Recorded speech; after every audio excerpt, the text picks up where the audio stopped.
श्री स्वामी समर्थ. तुम्हा सगळ्यांच्या आपल्या स्वामी सूत्र चॅनलवर मनापासून स्वागत. स्वामी भक्त हो, आज पुन्हा एकदा तुमच्यासाठी नवीन व्हिडिओ घेऊन आली आहे. व्हिडिओच्या माध्यमातून नवीन माहिती आपण जाणून घेणार आहोत.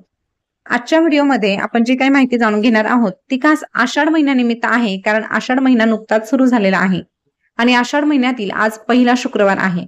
आता आषाढ महिन्यामध्ये खास करून कुलदेवीची सेवा केली जाते किंवा काही ठिकाणी साती आसरांची सेवा केली जाते. साती आसरांना नैवेद्य पाणी केला जातो.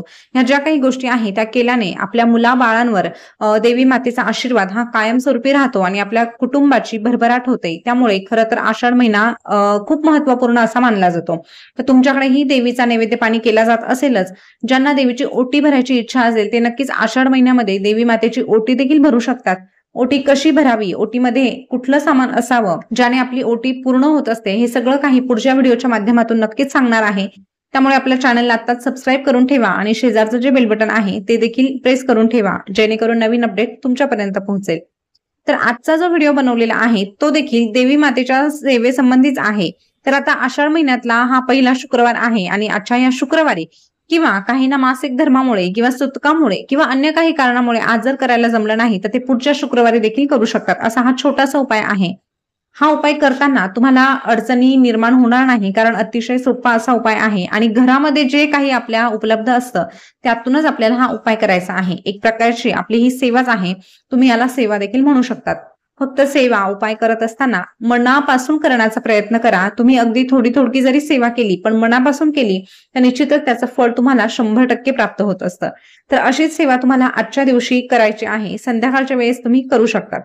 तर बघा, शुक्रवार म्हटलं तर माता लक्ष्मीचा दिवस आहे. माता लक्ष्मीची सेवा ह्या शुक्रवारच्या दिवशी केली जाते. एरवी देखील केली जाते, पण शुक्रवार म्हटलं तर थोडासा खास मानला जातो, कारण प्रत्येक दिवस प्रत्येक वार हा कुठल्या ना कुठल्या देवतेला समर्पित आहे. तर आजच्या दिवशी देवी मातेची आपल्याला आराधना तर करायचीच आहे, पण लक्ष्मी मातेला खिरीचा नैवेद्य दाखवायचा आहे. बघा, तांदळाची बनवा, रव्याची बनवा, जी कुठली खीर तुम्हाला बनवणं सोपं जाणार असेल ती तुम्ही खीर बनवायची आहे आणि आपल्या लक्ष्मी मातेला नैवेद्य दाखवायचा आहे. प्रत्येकाच्या देवघरामध्ये माता लक्ष्मीचा फोटो किंवा मूर्ती ही असतेच असते. तर त्या ठिकाणी आपल्याला हा नैवेद्य दाखवायचा आहे. तुम्हाला बाहेर जाऊन नैवेद्य पाणी करण्याची गरज नाही. तुम्ही घरामध्ये देखील नैवेद्य पाणी करू शकतात. त्यामुळे संध्याकाळच्या वेळेस देवी मातेची आराधना करायची, श्री सुक्तमचं पठण करायचं, पुरुष सुक्तम म्हणायचं आणि त्यानंतर देवी मातेला खिरीचा नैवेद्य दाखवायचा. बघा, अशा प्रकारे देवीचा जर आपण खिरीचा नैवेद्य बनवला तर देवी माता देखील प्रसन्न होते. अर्थातच देवांना आपण काहीही नैवेद्य म्हणून अर्पण केलं, साधं दूध जरी अर्पण केलं तरीही ते प्रसन्न होतात. पण तरीही आवड निवड जपण्याचा जर आपण प्रयत्न केला तर त्याचं कुठेतरी आपल्याला देखील समाधान लाभत असतं. त्यामुळे तुम्ही नक्कीच अशा पद्धतीने खिरीचा नैवेद्य आजच्या दिवशी बनवा. आता दुसरी गोष्ट म्हणजे आषाढ महिन्यानिमित्त शुक्रवारच्या दिवशी आपल्याला अन्नपूर्णा मातेची देखील छोटीशी सेवा करायची आहे. अन्नपूर्णा मातेला काही अर्पण करायचं आहे. तर त्याबाबत देखील सांगायचं झालं तर तुम्ही आजही करू शकतात. आज शक्य झालंच नाही तर तुम्ही मंगळवारच्या दिवशी करू शकतात किंवा पुढच्या शुक्रवारी जरी केलं तरीही चालणार आहे, किंवा दर मंगळवार दर शुक्रवार जरी तुम्ही ही सेवा केली तर तुमच्या घरामध्ये अन्नधान्याची कधीही कमतरता भासणार नाही. तर उपाय कशा पद्धतीने करायचा किंवा सेवा कशा पद्धतीने करायची, तर बघा, आपल्याला अन्नपूर्णा मातेला धणे अर्पण करायचे आहे किंवा जे आपल्या घरामध्ये तांदूळ असतात ते अर्पण करायचे आहे. धणे म्हटलं तर धन्यांचं महत्व आपण धनत्रयोदशीच्या दिवशी देखील जाणून घेतलेलं आहे.